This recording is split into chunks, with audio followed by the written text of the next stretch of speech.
கரும்பு தோட்டத்துக்குள்ள கான்கிரீட் போட்டு நடந்த விவசாயியை பத்தி அண்ணன் சொல்ல மறந்துட்டார். மாண்புமிகு உறுப்பினர் அவர்கள் வந்து எவ்வளவு அழகாக ஒரு திரைக்கதையை தயார் பண்ணுவாருன்னு நான் இன்னைக்கு தான் தெரிஞ்சுக்கிட்டேன். அழகான திரைக்கதையெல்லாம் பேசிக்கிட்டு இருந்தார். அதுவும் விவசாயிகள் மகிழ்ச்சியாக வாழ்ந்தார்கள் 5 ஆண்டுகளில் போற போக்கில் ஒரு திரைக்கதை வசனம் ஒன்று சொன்னார்.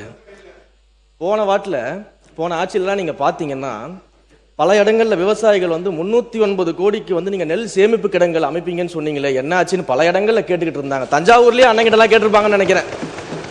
அப்ப அதெல்லாம் என்ன ஆச்சுன்றதை பத்தி சொல்லல. வாகன போக்குவரத்து இருக்கு பாத்தீங்களா, அந்த கொள்முதல் செய்துவிட்டு வாகன போக்குவரத்து செய்யக்கூடிய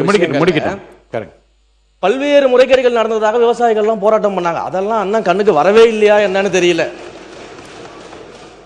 கரும்புக்கு வந்து ஒரு விலை நிர்ணயம் செய்துவிட்டு கரும்புக்கு ஒரு விலை நிர்ணயம் அரசாங்கம் செஞ்சா அந்த விலைக்கு கீழே இன்னொரு விலையை அதிகாரிகள் நிர்ணயம் செய்து கருது கொள்முதல் செய்ததாகலாம் இன்னைக்கு விவசாயிகள் போராடினாங்க, பிரச்சனை பண்ணாங்க.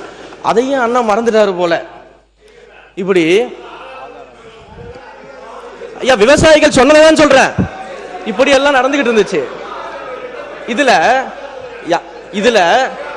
இதுல அண்ணா வந்து அழகா சொன்னார் யார் யாரெல்லாம் விவசாயிகள்னு சொன்னாரு. அதுல ஒரு முக்கியமான விவசாயி அண்ணன் மறந்துட்டார். எல்லாரும் விவசாயிகள் அண்ணன் ஒவ்வொருத்தரை பத்தியும் சொல்லும் போது ஒரு முக்கியமான விவசாயியை மறந்துட்டாரு. கரும்பு தோட்டத்துக்குள்ள கான்கிரீட் போட்டு நடந்த விவசாயியை பத்தி அண்ணன் சொல்ல மறந்துட்டார். அப்ப இவங்க சொல்ற கதையெல்லாம் எப்படி இருக்குதுன்னா, சர்க்கரையை எறும்பு தின்னுருச்சு சாக்க கரையான் தின்றுச்சுன்னு சொல்ற மாதிரி இருக்குது ஒரு கதையெல்லாம்.